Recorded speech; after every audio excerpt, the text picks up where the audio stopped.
The letter arrived taped to my front door, red ink screaming "Final Warning" before I'd even unlocked the house.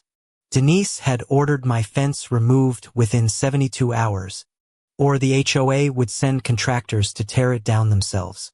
I'm Mark Reyes, 41, an electrician raising 2 kids alone since my wife passed, just trying to keep our yard safe. Our subdivision, Willow Creek Estates, had been peaceful until Denise Coyle became HOA president 3 years ago and started ruling like a queen.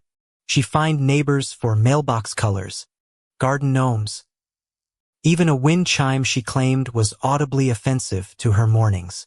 Everyone whispered about her, but nobody fought back. Her husband was a lawyer, and lawsuits from the HOA were common knowledge. My daughter's dog, Biscuit, had slipped through a gap in our old wooden fence twice, nearly reaching the busy road outside. I applied for a permit to install a low-voltage electric pet fence, citing safety concerns for my kids and dog. Denise denied it in writing, calling it an eyesore unbefitting community standards, without ever visiting my property to look. I installed it anyway, quietly, on a Saturday morning, figuring safety mattered more than her opinion of aesthetics. 3 days later, Denise stood at my gate with a clipboard, snapping photos like she'd caught a criminal red-handed. "You've violated Bylaw 14C, she announced, loud enough for the whole cul-de-sac to hear from their porches. I explained the safety reasoning calmly, but she cut me off, insisting rules existed for a reason, refusing to listen. She threatened a $500 a day fine until removal, then smiled like she'd already won before I could respond. That evening, my neighbor Priya knocked, warning me Denise had done this before to a family with a disabled son. "She doesn't care about rules," Priya whispered. "She cares about control. Watch your back, Mark." The next morning, a formal notice was stapled to my mailbox, threatening a lien against my house if unpaid. I called the county to verify pet fences were legal under state law, and was told the HOA couldn't override safety codes.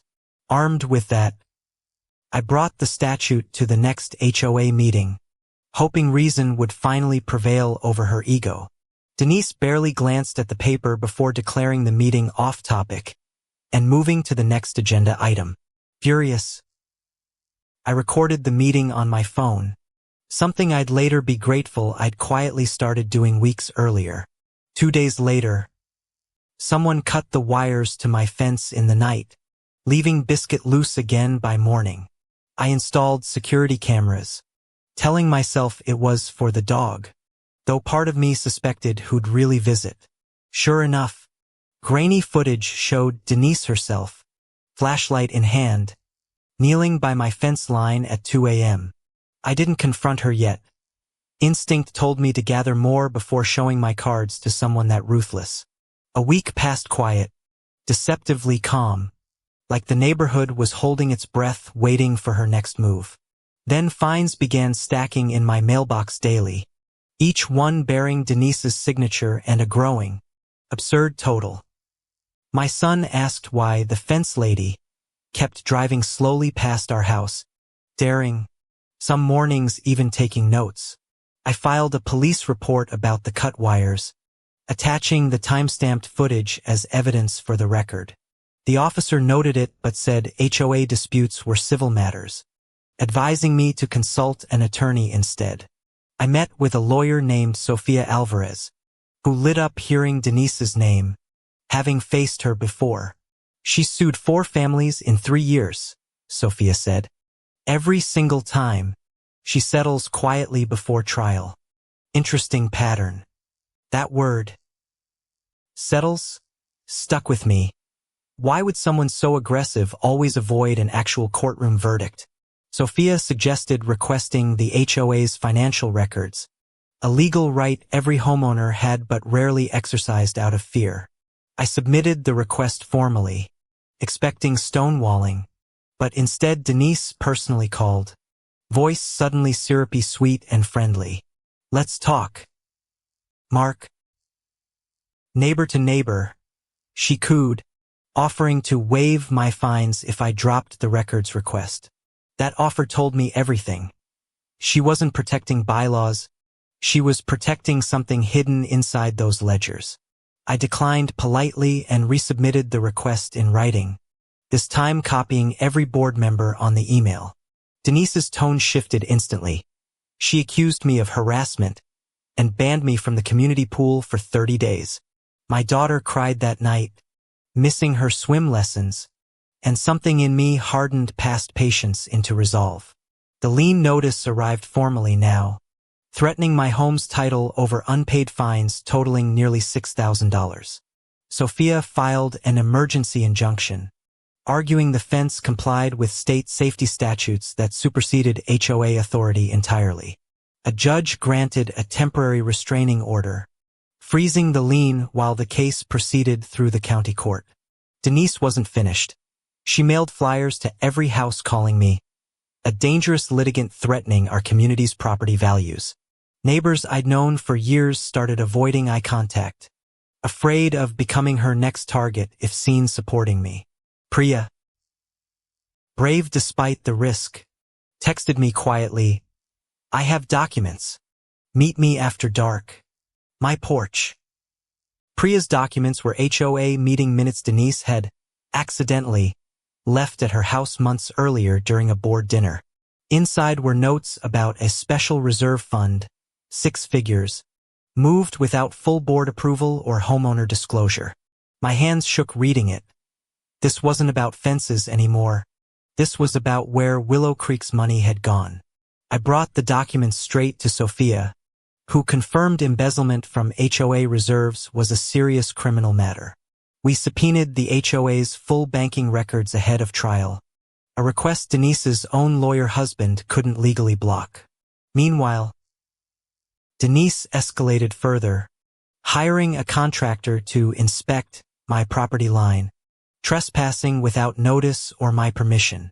My cameras caught him too, measuring my yard while Denise directed from her car, clearly orchestrating something bigger.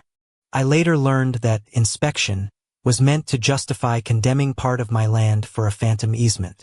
Sophia said it plainly. She's not just controlling. She's desperate. Desperate people make mistakes. Let her make more. The court date loomed, and Denise sent one final letter offering to drop all fines if I signed an NDA. An NDA? For a pet fence dispute, the absurdity confirmed exactly how much she needed this buried quietly. I refused, forwarding the offer to Sophia, who added it to our growing folder of damning evidence against Denise. The night before trial, someone slashed 2 of my tires, though no camera caught a clear face this time. I didn't need it to. The pattern spoke for itself, each escalation more desperate than the one before it.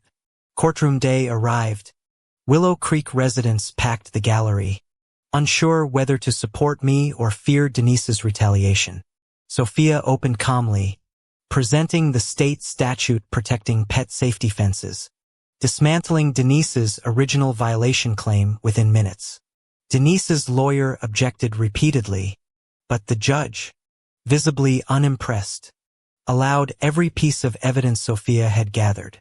Then Sophia introduced the banking subpoena results, and the courtroom went silent as numbers filled the projector screen. $200,000 had moved from the reserve fund into an account linked to Denise's husband's law firm. Denise's face drained of color. Her lawyer husband suddenly found urgent business requiring him outside the courtroom. The judge asked Denise directly to explain the transfers. She stammered about administrative fees nobody in the fund approved. Priya stood from the gallery, unprompted, and testified about the minutes Denise had left behind that fateful dinner. Other neighbors followed, suddenly emboldened, each sharing quiet stories of fines and threats they'd been too scared to report. The judge dismissed every fine against me, voided the lien entirely, and ordered the HOA to reimburse my legal fees. Denise was removed from the board that same week, facing a separate criminal investigation into fund misappropriation. Willow Creek residents voted for new leadership within a month, with Priya elected as interim HOA president unanimously. My electric fence stayed exactly where it was. Permit approved retroactively. Biscuit safely wagging inside its boundary. Neighbors who'd once avoided me now waved warmly, some even asking how they too could request their old fines reviewed. Denise moved away by spring. Her house sold quietly. The for sale sign the sweetest thing I'd seen in years. Some people build fences to control others. I built mine for safety, and it ended up freeing an entire neighborhood.